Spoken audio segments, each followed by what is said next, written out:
Hi అండి. ఇంకా lawyer Gangadharam గారు, బాబీ, డాషు ముగ్గురు మందు పార్టీ చేసుకుంటూ ఉంటారు. ఎందుకంటే డీసీపీ సందీప్ చేసినటువంటి ఈ నేరాలు, ఘోరాలు ఆయన చరిత్ర అంతా బయటపెట్టేసి పోలీసులను తీసుకొనొచ్చి పోలీసులు అరెస్టు చేసేటట్టుగా చేస్తారు కదా అందరూ కలిసి. ఇంకా మన డీసీపీ సందీప్ సార్ని పోలీసులు తీసుకువెళ్ళి లాకప్లో పడేస్తారు. వీళ్ళేమో అమ్మయ్య మనం అనుకున్నదంతా జరిగింది. ఆ డీసీపీ చేసినటువంటి మోసాలన్నీ బయటపడ్డాయి. మన జానకి మనకి సేఫ్గా తిరిగి వచ్చేసింది. ఆ డీసీపీ పోలీస్ స్టేషన్లో శిక్ష అనుభవిస్తున్నాడు అని చెప్పేసి ఇలా ముగ్గురు మందు పార్టీ చేసుకుంటూ ఉంటే ఇంకా అప్పుడే బాబీకి డౌట్ వస్తుందన్నమాట లాయర్ సారు. ఎందుకంటే ఆ డీసీపీ దగ్గర చాలా డబ్బులు ఉన్నాయి కదా, అతను ఎంత డబ్బులు ఇచ్చైనా సరే నేను తప్పు చేయలేదు అని నిరూపించుకొని బెయిల్ తెప్పించుకొని బయటకు వచ్చే అవకాశాలు ఉన్నాయంటారా అనేసి బాబీ అడుగుతాడనమాట. ఆ బాబీ అడిగిన ప్రశ్నకి ఇంకా లాయర్ గారు చెప్తూ ఉంటారు, చూడు నువ్వు నా దగ్గర జానకి గురించి కేసు కోసం వచ్చినప్పుడు నువ్వు నాకు ఎంత డబ్బులు ఇచ్చావు అనేసి అనగానే బాబీ అది గుర్తుకు తెచ్చుకుంటాడు. హాసిని బాబీ వెళ్తారు కదా, మా జానకి కిడ్నాప్ చేశారు, మా జానకిని కిడ్నాప్ చేసింది డీసీపీ అని చెప్పి మాకు డౌట్గా ఉందని కేసు పెట్టడానికి వెళ్తారు కదా, అప్పుడు అతను ఫీజు అడిగితే బాబీ జోబీలో చేపెట్టి నా దగ్గర 900 ఉన్నాయి సార్, మళ్ళీ ఇస్తాను ముందైతే ఇవి తీసుకోండి అని చెప్పేసి చెప్తూ ఉంటాడు కదా. అప్పుడు ఆ బాబీ అంటాడు, నా దగ్గర 900 రూపాయలు ఉన్నాయి, ఆ 900 మీకు ఇస్తే మీరు 700 రూపాయలు తీసుకొని నాకు తిరిగి 200 రూపాయలు దారి ఖర్చులకు పనికొస్తాయి అని ఇచ్చారు సార్, అంటే మీకు నేను 700 రూపాయలు ఇచ్చాను సార్ అని చెప్పేసి బాబీ చెప్తే అప్పుడు లాయర్ గారు అంటూ ఉంటారు, ఆ కేసుకి ఆ డబ్బులు ఏమాత్రం సరిపోతాయా? సరిపోవు కదా, కాకపోతే మీరు కేసు పెట్టారు, మీరు మంచివాళ్ళు, మీరు ఎటువంటి తప్పు చేయలేదని నిరూపించడం కోసం నేను ఫీజు లేకపోయినా మీకు న్యాయం చేశాను, అలాగే న్యాయం ఎటువైపు ఉంటే అటే ఉంటుంది, డబ్బుతోటి సంబంధం ఉండదు శివ, ఆలోచించు అని చెప్పేసి మంచిగా గంగాధరం గారు అక్కడే ఉన్నటువంటి డాష్కి శివకి అర్థమయ్యే విధంగా చెప్తూ ఉంటే అప్పుడే డాష్ అంటూ ఉంటాడు, అందరం ఇలా సంతోషానికి కారణం మీరే లాయర్ గారు, మీరు కానీ ఇలా తెలివిగా ఆలోచన చేయకపోతే అందరం చాలా బాధపడుతూ ఉండేవాళ్ళం అని చెప్పేసి మాట్లాడుకుంటూ ఉంటే ఈలోపే జానకి వస్తుందన్నమాట. అవును లాయర్ గారు, మీరు నిజంగా చాలా తెలివిగా అన్నీ కూడా చేశారు, లేదంటే ఈ పాటికి నేను ప్రాణాలతో ఉండేదాన్నే కాదు, ఆ డీసీపీ వాళ్ళు నన్ను ప్రాణాలు తీసి పడేసేవాళ్ళు, నేను అసలు బతుకుండేదాన్నే కాదు, ఇలా మీతో మాట్లాడుతూ ఉండేదాన్నే కాదు అనేసి జానకి అంటూ ఉంటుందన్నమాట.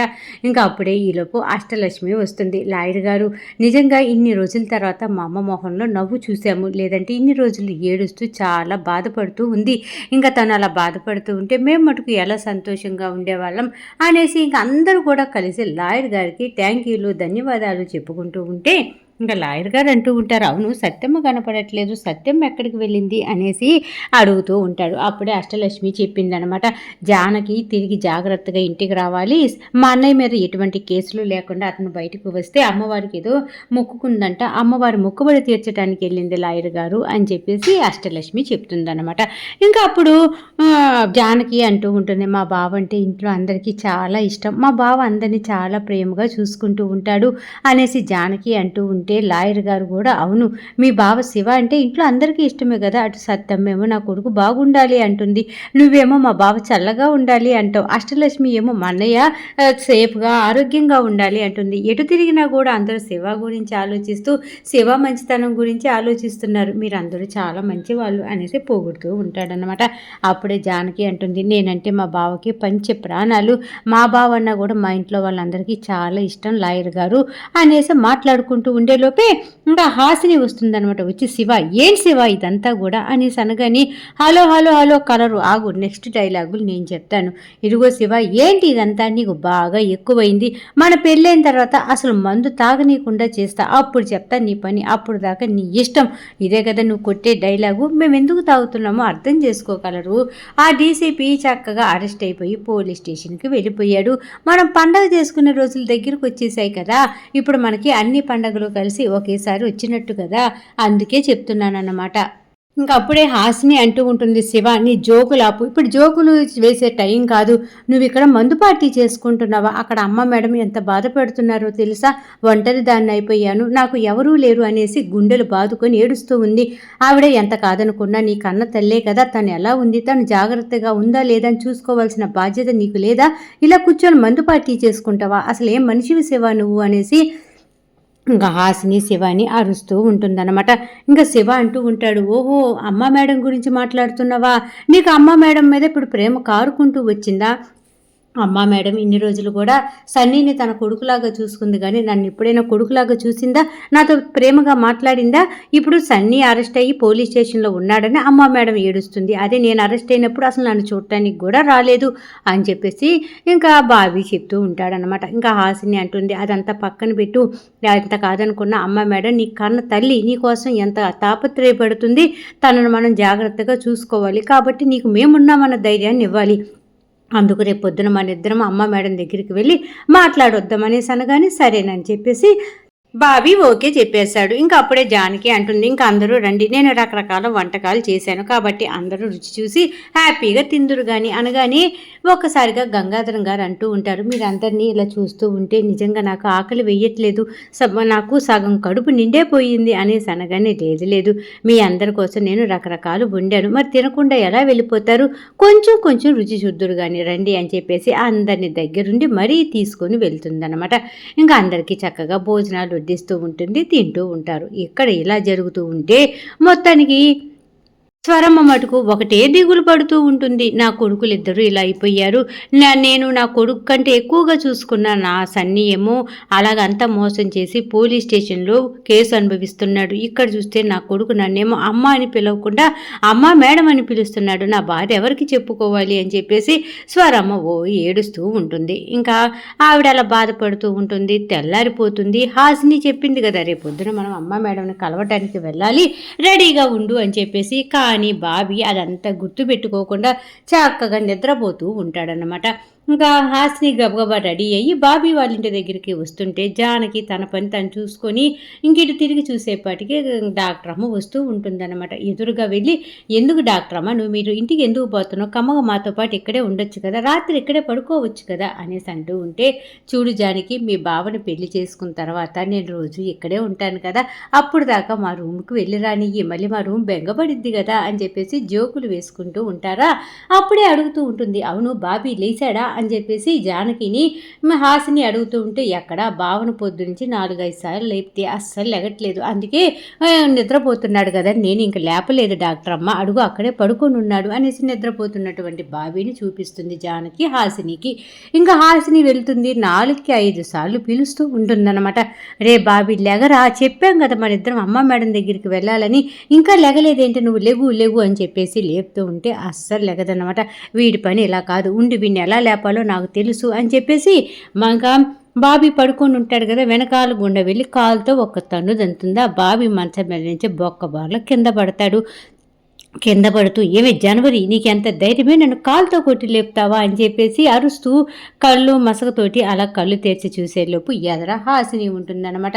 కలరు నువ్వు కూడా ఏంది జనవరి లేపినట్టు లేపుతున్నావు అని చెప్పేసి ఇంకా అనగానే ఇంకా హాసిని అంటుంది, అంటే రోజు నేను జనవరి ఇలాగే లేపుతుందా, జనవరి రోజు ప్రతిరోజు కాలుతో కొట్టి ఇలాగే లేపుతుందా, అంటే నేను జనవరి ఒకటేనా అది ఇది అనేసి ఇంకా హాసిని మాట్లాడుతూ ఉంటే ఇంకా అప్పుడు బాబీ అంటాడనమాట, చూడు కలరు, నువ్వు రాత్రి నీ రూమ్కి వెళ్ళిపోయావు, మా సత్యమ్మేమో దేవుడు దర్శనం కోసమని వెళ్ళింది, అష్టలక్ష్మి కాలేజీకి పోయింది, ఇంకా ఇంట్లో ఉండేది ఎవరు జాన్వరియే కదా, కాబట్టి అదే నన్ను ఇలా లేపిందేమో అనుకొని జాన్వరి ఇలా లేపేవేంటి అనేసి గట్టిగా పిలిచాను, అంతే తప్ప జాన్వరి గురించి మాట్లాడదామని కాదు అని చెప్పేసి హాసినితో అనగానే హాసిని అంటుంది, నేను కొట్టే హక్కు, తిట్టే హక్కు, ప్రేమను పంచే హక్కు, ఏదైనా ఆ హక్కు నాకే ఉండాలి, అంతే తప్ప మన ఇద్దరి మధ్యలోకి ఎవరు రాకూడదు, నీ నోటి వెంట వేరే వాళ్ళ పేరు రాకూడదు, సరేనా అని చెప్పేసి అనగానే సరే కలరు అంతా నీ ఇష్టమే అని చెప్పేసి ఇద్దరు అలా ఒకరి కళ్ళలోకి ఒకరు పెట్టి చూసుకుంటూ ప్రేమను పంచుకుంటూ ఉంటారు. జానకి వాళ్ళిద్దరిని అలా చూసి చాలా బాధపడిపోతూ ఇంకా బయటికి వెళ్తూ ఉంటుందన్నమాట. ఇంకా అప్పుడే చెప్తూ ఉంటుంది హాసిని, చూడు బాబీ చాలా బాధపడుతుంది కదా అమ్మ మేడం, వెళ్ళి కలవాలనుకున్నాం కదా, గబగబా రెడీ అయ్యేసిరా మన ఇద్దరం వెళ్ళేసి వద్దామనగానే సరేనని చెప్పేసి బాబీ వెళ్తాడు. చక్కగా రెడీ అయిపోయి 5 నిమిషాల్లో బయటకు వచ్చేలోపు జానకి పాల క్యాన్లు వేసుకొని కనపడుతుందన్నమాట. ఏందే జనవరి యాడికి పోతున్నావు నువ్వు, ఇప్పుడు ఈ పాల క్యాన్లు ఏందే, నువ్వు పాల వ్యాపారం చేయొద్దు, ఏమీ చేయొద్దు, పాల వ్యాపారం అని చెప్పి బయటికి వెళ్తావు, ఎవరో ఒకడు కిడ్నాప్ చేసి నేను తీసుకువెళ్ళిపోతాడు, ఆ తర్వాత నేను వెతుక్కుంటూ మేము ఏడుస్తూ రోడ్లన్నీ తిరగాలి తిరగాల్సి వస్తుంది.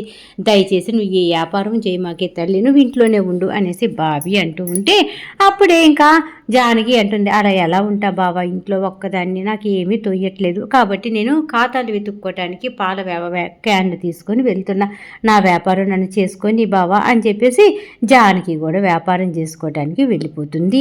ఇంకా బాబీ హాసిని ఇద్దరు బయలుదేరి ఇంకా పోలీస్ స్టేషన్ దగ్గరికి వెళ్ళి ఆ సన్నీని చూసి అమ్మ దగ్గరికి వెళ్దాం అని చెప్పేసి ఇద్దరు మాట్లాడుకుంటూ ఉంటారు.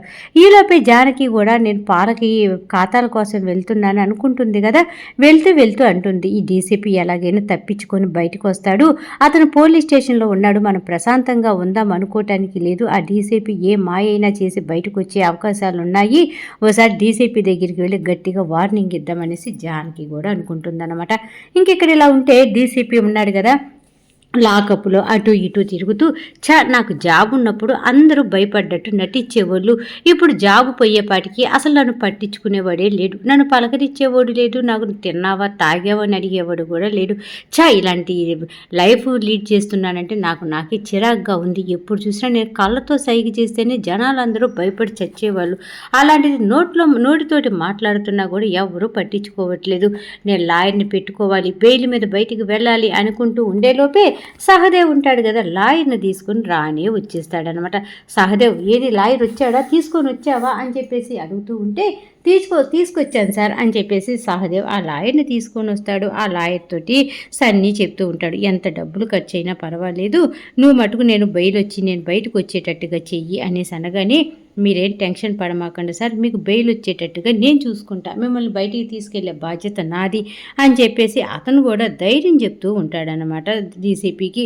ఇంకా అప్పుడే అక్కడికి జానకి వస్తుందా, ఒక కానిస్టేబుల్ డీసీపీ దగ్గరికి వచ్చి, సార్ జానకి ఒక పర్మిషన్ తీసుకొని మిమ్మల్ని కలవటానికి వచ్చింది, మీతో మాట్లాడటానికి వచ్చింది అనేసి చెప్పగానే, జానకి నన్ను ఎందుకు కలవాలనుకుంటుంది, నాతో ఎందుకు మాట్లాడాలనుకుంటుంది అనేసి, సరే పిలవండి అని చెప్పేసి ఆ కానిస్టేబుల్కి చెప్పగానే ఇంకా వాళ్ళు వెళ్తారు, జానకిని తీసుకొని డీసీపీ దగ్గరికి వస్తారనమాట.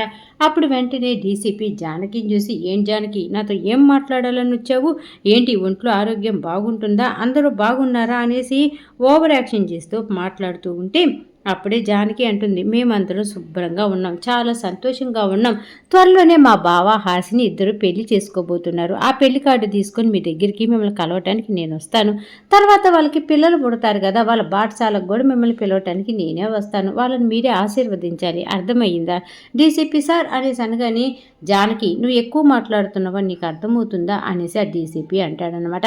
ఆ మాటకి జానకి అంటే, నేను ఎక్కువేం మాట్లాడాను సార్, జరిగేది చెప్తున్నాను, మా బావ అలాగే డాక్టర్ అమ్మ ఇద్దరు చక్కగా పెళ్లి చేసుకోవడానికి రెడీ అయిపోతున్నారు, ఏదో ఒక టైంలో వాళ్ళు పెళ్లి చేసుకొని మీ దగ్గరికే వస్తారు, మీ ఆశీర్వాదం కావాలి కదా మరి అని చెప్పేసి జానకి డీసీపీకి కోపం వచ్చేటట్టుగా మాట్లాడుతూ ఉంటే, అసలే ఆ డీసీపీ ఎప్పుడు చూసినా బీపీ మీద ఉంటాడు కదా, రెచ్చిపోతూ ఉంటే ఈరోజు సీరియల్ ఎపిసోడ్ అయిపోయిందనమాట.